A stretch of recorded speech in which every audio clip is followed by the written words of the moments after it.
অন্যান্য বন্ধু সংগঠনের সম্মানিত নেতৃবৃন্দ, সুধীমণ্ডলী এবং সাংবাদিক বন্ধুগণ, মহান আল্লাহ রাব্বুল আলামিনের শুকরিয়া আদায় করার পাশাপাশি আমি প্রথমে আমার পক্ষ থেকে, আমাদের প্রিয় সংগঠনের পক্ষ থেকে, সংসদে বিরোধী দলের পক্ষ থেকে এই ৪৬তম প্রতিষ্ঠা বার্ষিকীতে আন্তরিক অভিনন্দন জ্ঞাপন করছি।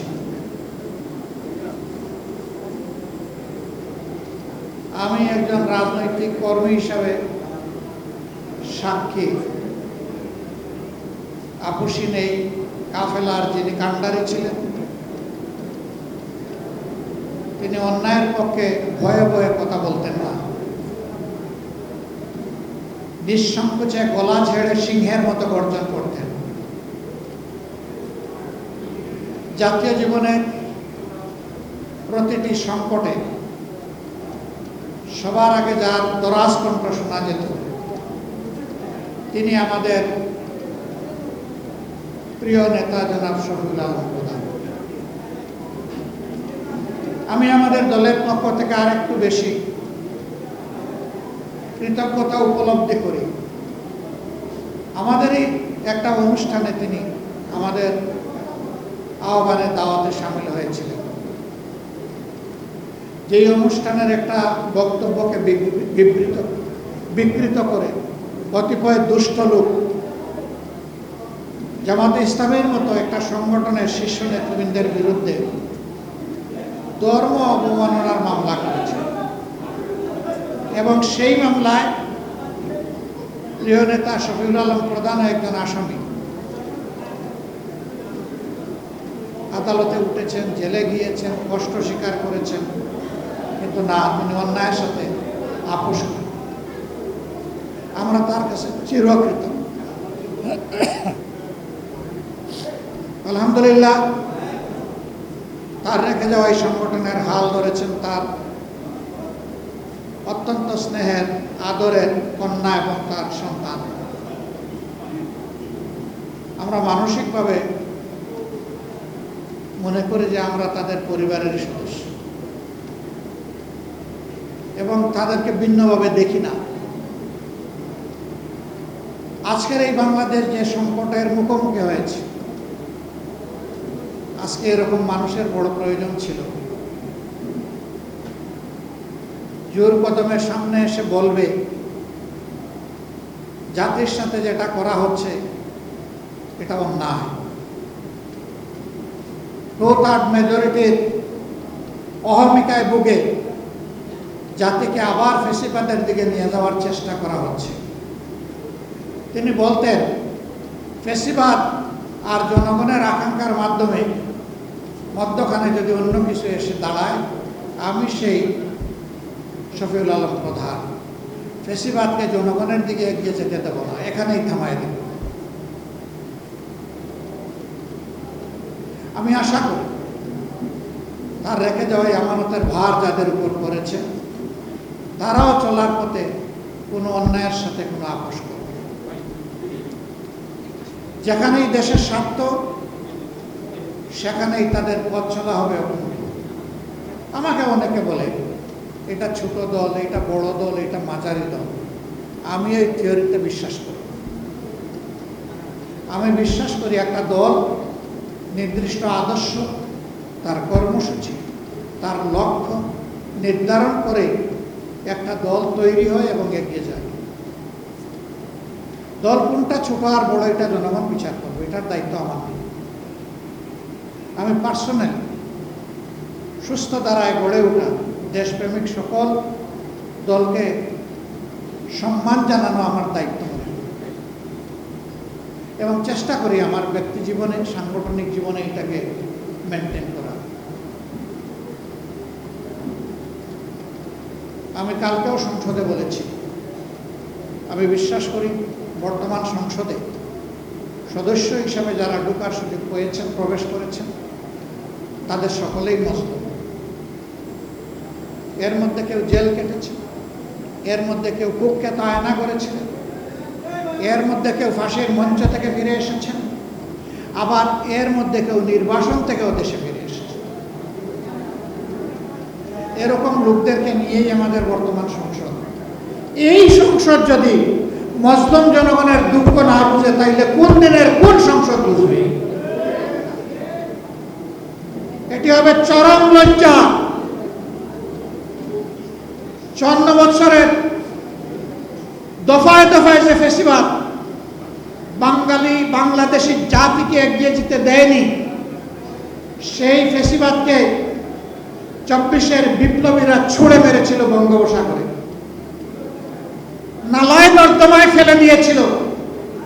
এখন সেই নর্দমা থেকে এটাকে তুলে আনতে চায় তারা।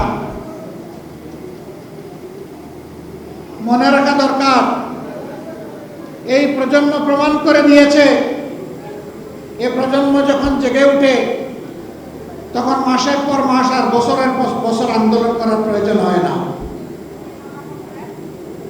তখন ওদের মুখ চিটিয়ে যুদ্ধ করার সিদ্ধান্তই ফ্যাসিবাদীদের কলিজায় কাঁপন ধরিয়ে দেওয়ার জন্য যথেষ্ট। আমরা বিশ্বাস করি এই প্রজন্ম যথাযথভাবে ফ্যাসিবাদের বিরুদ্ধে এখনো তাদের অবস্থান স্পষ্ট। আমরা তাদের সাথে আছি, তারা আমাদের সাথে আছে। আমরা আপনাদেরকে কথা দিচ্ছি, প্রিয় বাংলাদেশে রক্তমূল্য, জীবন মূল্য, জেল মূল্য, যত মূল্য দিতে হয়, ফ্যাসিবাদকে আর আমরা ফিরে আসতে দিব না ইনশাআল্লাহ। এবং এই লড়াই কোনো দলের জন্য নয়, গোষ্ঠীর জন্য নয়, ব্যক্তির জন্য। মদ জায়গায় থাকবে আর শুধু বোতল পরিবর্তন করা হবে, এটা আমরা চাই। আমাদের এই জেনজিরা একজনকে সরাইয়া আর একজনকে বসানোর জন্য এখানে আন্দোলন করে নাই। তারা ব্যক্তির এবং লিঙ্গের পরিবর্তন করার জন্যই যুদ্ধ করে নাই, লড়াই করে নাই।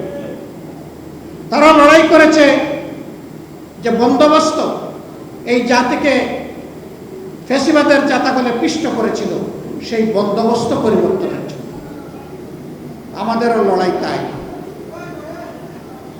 আমরা বিশ্বাস করি ন্যায় এবং ইনসাফের ভিত্তিতে একটা দেশ এবং জাতি গঠন করতে হলে একটা দলের নিজের ভিতরেই আগে ন্যায় ইনসাফ এবং গণতন্ত্রের চর্চা হতে হবে।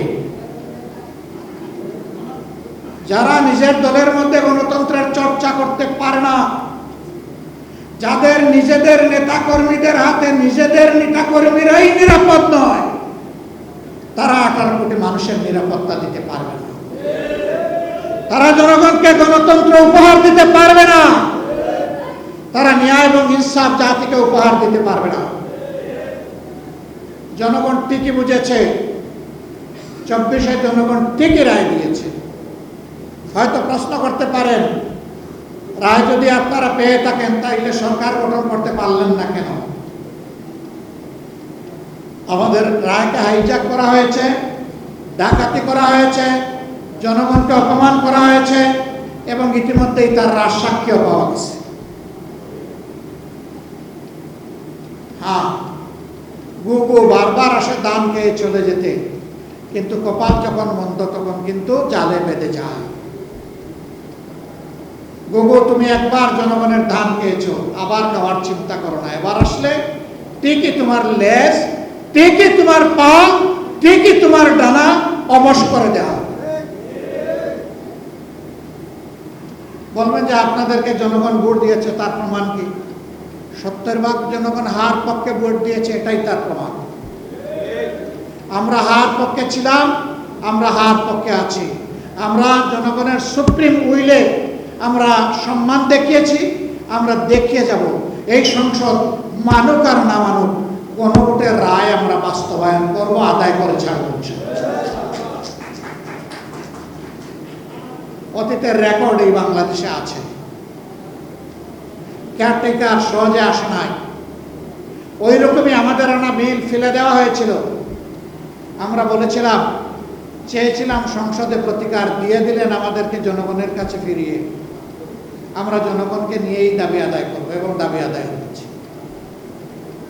এবারও আমরা চেয়েছিলাম সংসদের ভিতরে ইতিবাচক গঠনমূলক বিতর্কের মধ্য দিয়ে তার অবসান হোক, জনগণের আকাঙ্ক্ষার প্রতিফলন হোক।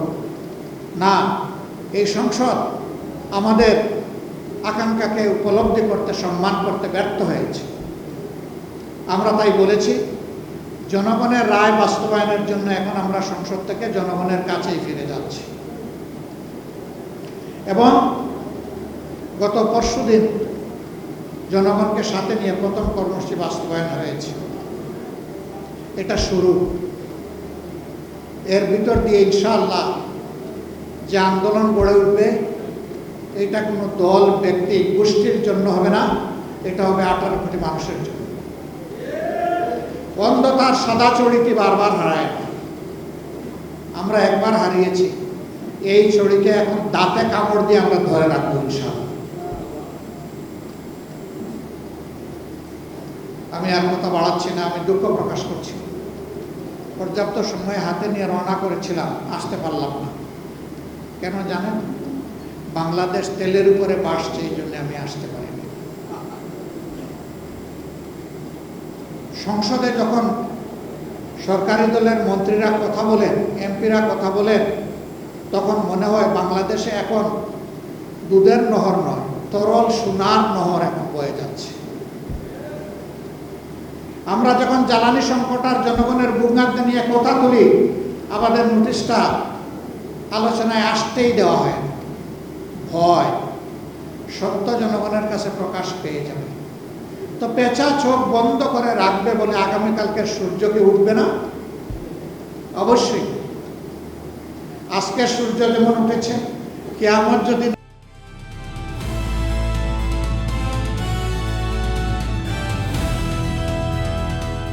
দিনাজপুর টিভি, মানুষের জীবনের কথা বলে।